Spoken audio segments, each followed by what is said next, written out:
I want to get back to Tony and his point about violence. Wait. You're forcing me to call somebody that doesn't fit their biology. That's what you're forcing me to do. That's not a name. I'll call Tony their name, but you can't force me to say something that's not true. It's just not. It doesn't match up reality. All right, guys. So this video, right, is actually a debate that I participated in on Fox Soul TV on a show called The Business of Being Black with Tammy Mack. Now, Fox Soul TV is like, I don't know, Fox's attempt of having just like black only programming, right? And I get invited to these debates and these conversations, I guess because I'm black and conservative. And I will start posting the debates that I have on this TV show on my channel. And this one is one that I did recently, in which we discuss whether or not kids should be able to transition, okay?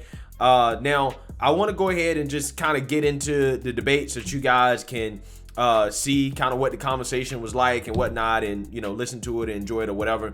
So make sure in the comment section you guys leave me feedback in terms of how I did. Okay, did you guys think I did a good job, a bad job? What can I do better? Okay, because I want to make sure when I do these debates that I am representing the conservative point of view in the best way possible.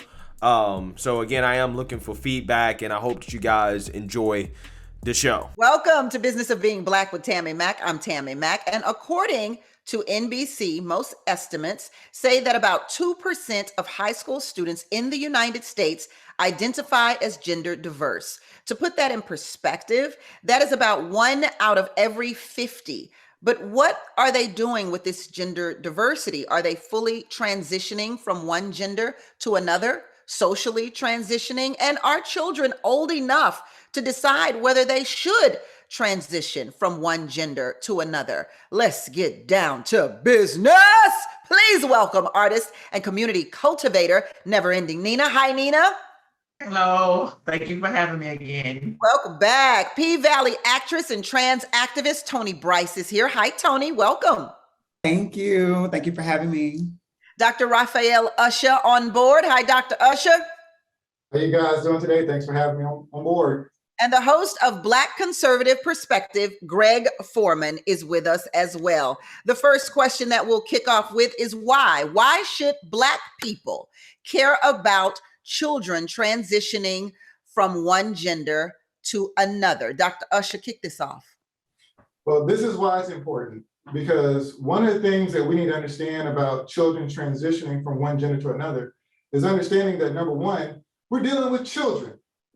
These are kids. When I was a kid, I wanted to be Superman, then I wanted to be a giraffe, then I wanted to be something else. A child does not have the mental capacity to understand the ramifications of transitioning from one sex or gender to another. And I think it's asinine that we as adults would sit here and give a child the freedom and ability to make this life-altering decision. And I just noticed that in Maryland, you know, they passed a new rule that states that if they can go to a psychologist or psychiatrist, and the psychiatrist can state that this person, this child, is mentally mature enough and capable of making a decision to transition, then the child at 12 years old does not even need to consent to it. To me, I'm like, really, people? These are kids. I mean, if you're trans, I forgot your name. I think it's Miss Never Ending Nina. When you was a child, be honest with everybody. Were you sure beyond a shadow of a doubt of who you were and what you wanted to be when you grew up? Yes or no? Well, doctor, you might be asking the wrong one, because definitely I wasn't sure. I knew that from the very... Tell me the truth. Well, that's what I'm telling you. At the very age when I was a young person or a child, I knew and recognized all of my surroundings. And so, once again, you can state that from your place of view because you are not a trans person. And so once again, if you knew that you did not identify in the body that in which you were born into, you knew to say, oh, well, let me start analyzing around. Let me start looking for information. Let me get to understanding what this thing is about me that makes me different. And so that's the difference in the space of where you can say that for a little child. when children know at a certain age that they say they might not go into the medical process.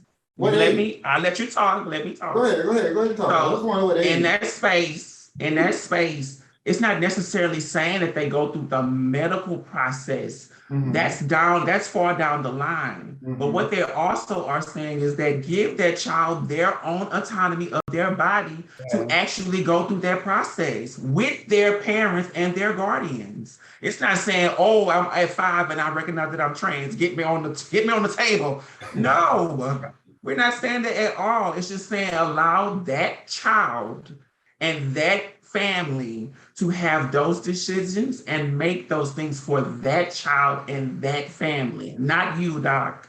What age? Never ending. Nina, I want to ask you the question that's going to circle the panel here. And why should Black people care whether children transition from one gender to another? Once again, that's a part of medical care. And so if you look at the bigger picture of what we're dealing with now in this present day, is that we know that either way it's going to happen. And so that's the thing. We're either gonna do it in a safe space provided in those medical facilities, or those children who know within themselves that this is the space that they want to navigate, they're gonna go out and do it another way. We don't want that way. We wanna make sure that if we're in this country that is allotted all these freedoms and these rights to explore and do everything, if it's not harming anybody else, let it be that decision for that child and that family. Once again, if I am not involved, if I don't have a trans child, if I'm not trans myself, what I intend to do is just get the information, make sure I am not living in my bias to where I'm saying that these people can't do this, when you know, in fact, if something would happen to you that you know yourself to be true, you wouldn't want anybody to tell you you can't do something, because you know when somebody says that, you're going to do it anyway. People didn't even want to wear masks. You're taking away my rights and my civil liberties. Oh my God, why I have to wear a mask? Oh, man. Greg, let's get to you. Tony, I see you agreeing with Never Ending Nina. We're coming back to you. Greg, why should Black people care about this issue? Well, Black people should care because mainly the woke left is pushing this trans agenda on kids that they don't understand, and it's going to lead them to make decisions that they're not going to understand in the future. That's going to have outcomes for them that are going to be unfavorable.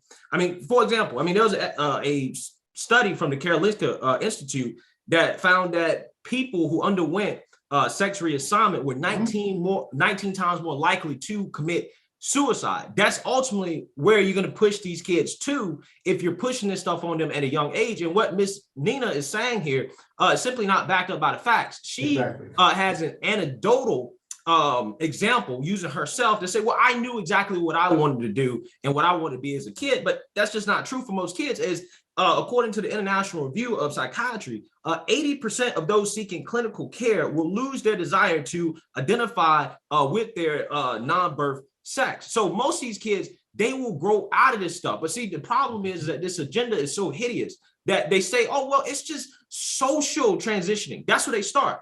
And then they go to puberty blockers, which we don't know whether or not they're actually safe or not. There are no long-term studies to suggest that they're actually safe. And then they go to hormone treatments, okay, which feminizes them or gives them more masculine traits, okay? Those things, they're not reversible. Okay, some of those things are permanent, like deepening voice, growing breasts. Again, they're pushing things on these kids they're not going to understand. Ultimately, when they turn 18, that ends up being gender reassignment surgery. I mean, in some cases, we're talking about 16-year-old girls getting their breasts cut off. Again, a permanent decision that they're making. So, with that being said, Black people should care because pushing this on Black people ultimately could lead to these kids making decisions they're not going to understand that could possibly cost them their lives. I always have an issue when people say pushing it. Pushing it. I don't know that it's necessarily being pushed. I think it's being brought to the forefront for people to experience.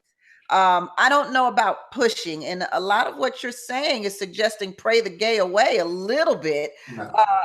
Tony, Amy, don't say that. I have two things that I want to mention. I think what's interesting is that grown people who don't occupy trans bodies are so obsessed with trans bodies. That's one. And then I think two, we talk about gender so heavily, but we don't talk about how gender is policed from the womb. If you are assigned male, you're a little boy. If you're assigned female, you're a little girl. If you're a girl, you have to wear pink and purple. If you're a boy, you have to wear blue and red. If you're a boy, you have to play basketball, football. If you're a girl, you can only play with Barbies.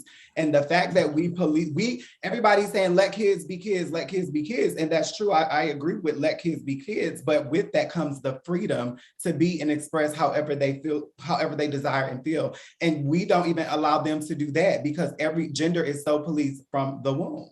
So of course, people are going to have an issue with me transitioning from one gender to the next because they already have this man-made gender construct that states this gender and sex does this and this one does this. So of course they're going to have an issue. And with me, my journey is spiritual. This divine feminine spirit soul, whichever you want to call it, was placed into this body. And so she, which are my pronouns, are navigating and how in this physical realm of how to make this physical body meet this spiritual soul that I am, this divine feminine that I am. And it's very simple for me. This is such a good conversation. Dr. Usher, I'm coming to you because what Tony says is actually truth. I mean, haven't we as an American society pushed gender from the beginning? The XPO, haven't we decided that the male was going to be a male and that the female was going to be a female? Don't we assign pink to women and blue to men? Like, isn't that the truth? About it. Listen, you want to know the facts? The fact is, John William Money is the one that came Well, up with first I want you to answer the question. Okay, go ahead. What was the question? What Tony says, isn't that the truth? We push, if we're going to use that word, Greg, we do push gender before the baby is even born. Okay, we have gender reveal parties for crying out loud. I don't believe we push and it burn down half of California trying to reveal a gender. Right. No, we don't push it from the womb because again, when you use the word gender, you got to understand our whole ideology of gender was based upon John William Money's falsified scientific research evidence that he came up with, and it's all falsified information. See, our whole construct of gender was already errant from the beginning. So for you to say that, well, we're doing this from the womb, well, number one, what does color got to do with gender? What does when you say it was falsified, you're speaking of someone we don't. The word gender identity, gender ideology, that's all created terms that was created by John William Money. A construct. It's his construct. I think you're agreeing with Tony in that sense then. I think that guy created it. And I think that he manipulated his information to promote his agenda. But the reality is, which now everyone adheres to. I like pink. I wear pink all the time. I like playing with Barbie dolls. When I was a little kid, you can ask everybody. I would go hang out with girls. I would play out with the Barbie dolls. Greg, I see you seething over there, ready to jump in. I'm going to take a quick commercial break, and we're going to get you in, brother, next on Business of Being Black with Tammy Mack.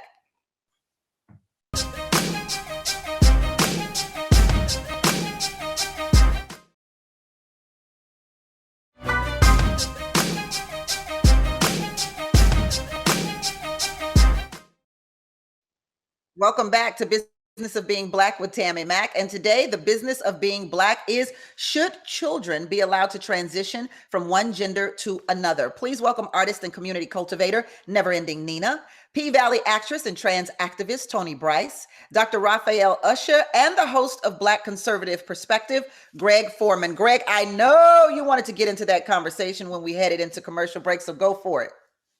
Yeah. So Tammy, I know it's hard for you to believe that this is actually being pushed on kids, but it actually is, because a lot of these kids are being peer pressured into this stuff. In fact, a 2019 study from Brown University found that parents of children experiencing gender dysphoria observed their teens feeling pressured to fit within a social group, right? So they're saying this stuff on TikTok, they're saying this stuff on social media, they're saying this stuff everywhere, and they're being pressured to try to fit in with what they feel is cool. And ultimately, at the end of the day, you guys can play this semantics game all you want to, and to try to play this game like, oh, there's a difference between sex and gender. That's fine. You can have that. But we should organize a society around sex. There's a reason why when you're born, you're told that you're male, you're female. Chromosomes matter. Biology matters, right? XX chromosomes, female. XY chromosomes, male. Okay. You have a penis, you're a male. You got a vagina, you're a female. right? So with that being said, when you're talking about policy and how we organize society, we should organize a society around sex. You're talking about using bathrooms, okay? When you're talking about putting little boys in bathrooms with little girls, and they don't understand any of this stuff. You think nothing's gonna go wrong? Ask those parents in Loudoun County who have had experiences with kids being raped in the bathrooms because of this silly gender policy that they're putting in place. So with that being said, y'all can play the semantics game all you want to, but at the end of the day, we need to organize a society around sex. And at the end of the day, you cannot change your biology. Okay, if you were born a man, you are a man. If you're born a woman, you are a woman, and that's just what it is. Now, if you want to, be like a 3-year-old and play make believe like 3-year-olds do when they don't really know anything, fine. If you want to do that all your life, that's cool. But the fact is, most kids grow out of this stuff, and it is immoral to push that on them at a young age when they don't know exactly what they're doing, and they're going to undertake permanent changes that they're going to later on regret in life. Tony, I want to get to what Greg is saying, because there is something very true about what Greg is saying. When I was 16 years old, well, I should say when I was probably 14 or 15 years old, I wanted a gold tooth because, they were in. And my grandmother said, well, you can get one if you still want one when you're 17. And when I was 17, I was like, yeah, I don't think I want that gold tooth in my mouth. So is there some truth to kids don't really know what they want or what they need at a certain age, Tony? Well, I think what's interesting is the comparison to like trans or identity, specifically trans identities, to things like a gold or things like, oh, I wanted this and I grew out of it. This is not a phase. I am who I am and I stand in that. And like I mentioned earlier, to me, it's a spiritual thing. It's a soul thing. I feel like when you are a young person, just like Nina said earlier, when you're a young person, just like when I was young, I knew exactly who I was. So I feel like what I was saying earlier, if we stop policing everything from the womb, if we stop doing that and we allow children to express freely, because you want to talk about pushing, I feel like religion's beliefs and all of these laws and the rhetoric are rooted in religion. And to me, Christianity specifically, and if we want to be clear, Christianity is definitely the white privilege of religions, because that's why we're sitting up having this conversation. That's why we're having this conversation, because let me ask you this question. You keep talking about your experience as a child. Hold that thought. Let her complete her thought. Go ahead, Tony. Go ahead. Because people cannot grasp the identity that this divine feminine or divine masculine was placed into this body, and we are on this journey to match the two. I don't understand, and for some people not match the two. We won't even get into that, because if y'all don't understand this, baby, we definitely gonna understand gender non-conforming, non-binary, and all of the other things. But of course they're not gonna understand this. But what nobody will ever say is who we are is invalid or dismissed, because whether we are taking moans or not, because as a child, I never took a moan, but I'm still at 31 years old who I am. And we're gonna always be who we are, because as I mentioned, it's a soul thing for me. It's the spiritual journey. Go ahead, Dr. I just wanna know, how old were you? Miss Nina and Miss Tori? 5 years old. And how old were you? I think around that age. Around 5 years old, okay? So you're telling me, magically at the age of 5, you realized that you were a different gender stuck in a different different body. No, when we say realization, that just means that for me, I make I statements. For me, I analyze my situation and surroundings. No one forced me to. Yes, no one forced me to do anything. I started to recognize how my mother and father treated my brother and how my mother and father treated my sister. And I knew that I was somewhere